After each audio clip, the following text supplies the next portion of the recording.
નમસ્કાર, આજની આ ખાસ ચર્ચામાં આપનું સ્વાગત છે. આજે આપણે એક એવા વિષય પર વાત કરવાના છીએ જે જેટલો રોમાંચક છે તેટલો જ ગંભીર પણ છે. આપણે ઘણીવાર ન્યૂઝમાં પહાડો પરથી અચાનક ધસી આવતી માટી અને મોટા મોટા પથ્થરોના ડરાવના દ્રશ્યો જોયા છે, ખરું ને?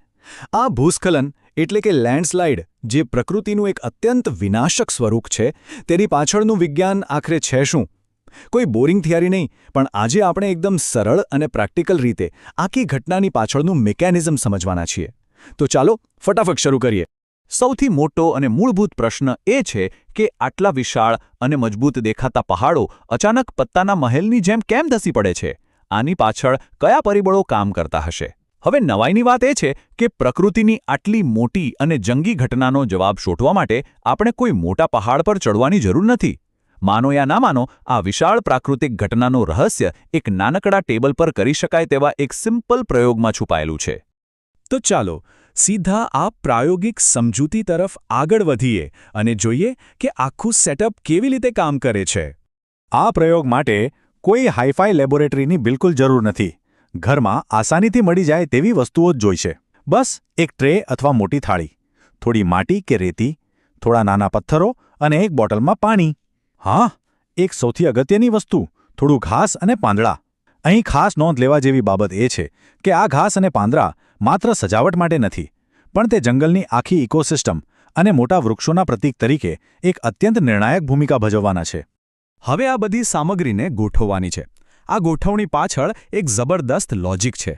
સૌથી પહેલાં ટ્રેમાં માટી ભરીને તેને એકદમ સપાટ નથી રાખવાની, પણ તેને ઢોળાવ એટલે કે ઢાળવાળો આકાર આપવાનો છે. આ ઢોળાવ બનાવવો બહુ જ જરૂરી છે, કારણ કે તેનાથી એક પર્વતીય વાતાવરણ ઊભું થશે. પછી માટીની ઉપર નાના પથ્થરો ગોઠવી દો અને છેલ્લે ટ્રેની માત્ર એક જ બાજુએ પેલું ઘાસ અને પાંદડાઓ એવી રીતે લગાવો જાણે કે પહાડના એ હિસ્સામાં એક ગાઢ જંગલ હોય.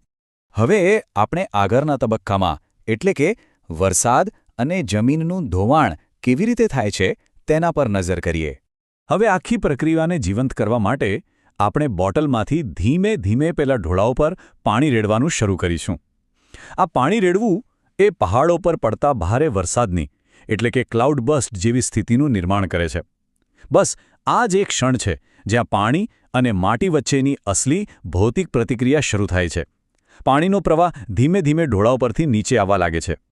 અને જુઓ, જેવું પાણી પડે છે તરત જ એક્શન શરૂ. આ શરૂઆતના અવલોકનો એકદમ ચોખ્ખા છે. ટ્રેની જે બાજુની માટી ખુલ્લી છે, એટલે કે જ્યાં કોઈ જ રક્ષણ નથી, ત્યાં જુઓ કે માટી પાણીના વહેણ સાથે કેટલી ભયંકર ઝડપથી નીચે સરકવા લાગે છે. માટીનું બંધારણ તૂટતા જ તેની ઉપર રહેલા પથ્થરો પણ પોતાનું બેલેન્સ ગુમાવીને સીધા નીચે ગબડી પડે છે. આ એકદમ રિયલ લાઈફ લેન્ડસ્લાઇડ જેવું જ દ્રશ્ય છે, જ્યાં રક્ષણ વગરના ઢોળાવ પર ધોવાણની પ્રક્રિયા કેટલી ઝડપી અને વિનાશક હોય છે તે સ્પષ્ટ દેખાય છે. પણ હવે જે સૌથી રસપ્રદ બાબત છે તે છે વૃક્ષોની રક્ષણાત્મક ભૂમિકા. આ સરખામણી ખરેખર વિચારતા કરી દે તેવી છે.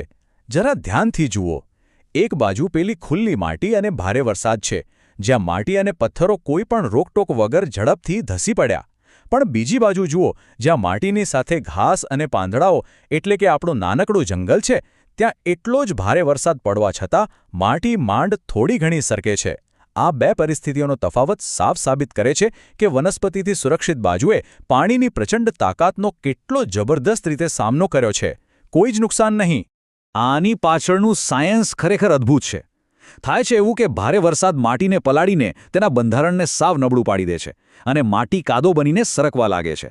પણ જ્યાં વૃક્ષો છે ત્યાં જમીનની અંદર રહેલું મૂળિયાઓનું જાળું એક નેચરલ એન્કર, એટલે કે મજબૂત લંગર તરીકે કામ કરે છે.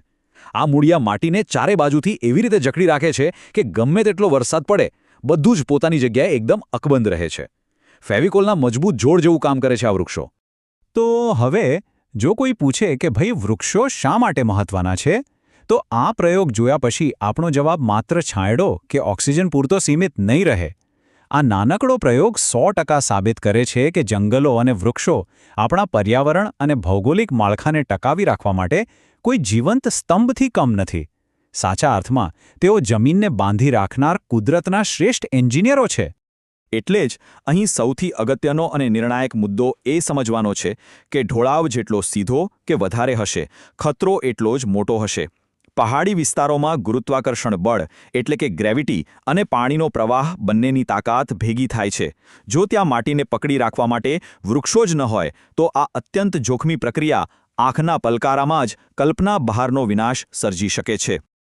ચાલો હવે આ ટેબલટોપ પ્રયોગમાંથી બહાર આવીને એક વાસ્તવિક ઉદાહરણ તરફ નજર કરીએ અને વાત કરીએ હિમાલય પર્વતમાળાની.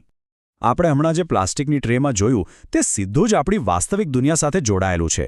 જરા ભારતના વિશાળ હિમાલયના વિસ્તારો વિશે વિચારો. ચોમાસા દરમિયાન જ્યારે ત્યાં ધોધમાર વરસાદ તૂટી પડે છે ત્યારે પ્રકૃતિમાં બરાબર આ જ પ્રક્રિયા રિપીટ થાય છે. વિકાસના નામે જે પહાડો પરથી વૃક્ષો કપાઈ ગયા છે અને જમીન સાવ ખુલ્લી પડી છે તેઓ આવા તોફાનો સામે બરાબર એ જ રીતે લાચાર બની જાય છે જેમ આપણી ટ્રેમાં પેલી ખુલ્લી માટી સરકી ગઈ હતી. આ કોઈ સામાન્ય પ્રયોગ નથી પણ આપણા સૌ માટે એક બહુ મોટી અને ગંભીર ચેતવણી છે. તો આખરે આ બધું સમજ્યા પછી આપણા મનમાં એક અત્યંત વિચારપ્રેરક પ્રશ્ન જરૂર ઊભો થાય કે આ વિનાશક ભૂસ્ખલનને આપણે કેવી રીતે અટકાવી શકીએ? આનો જવાબ એકદમ સીધો અને સ્પષ્ટ છે: વૃક્ષો બચાવીને અને નવા વૃક્ષો વાવીને. આખી વાતનો નિષ્કર્ષ એ જ છે કે વૃક્ષો આપણી ઇકોલોજી માટે કેટલા અનિવાર્ય છે. આ માત્ર કોઈ ભૂગોળના પુસ્તકનો વિષય નથી પણ એક એવી વાસ્તવિકતા છે જેને સમજીને આપણે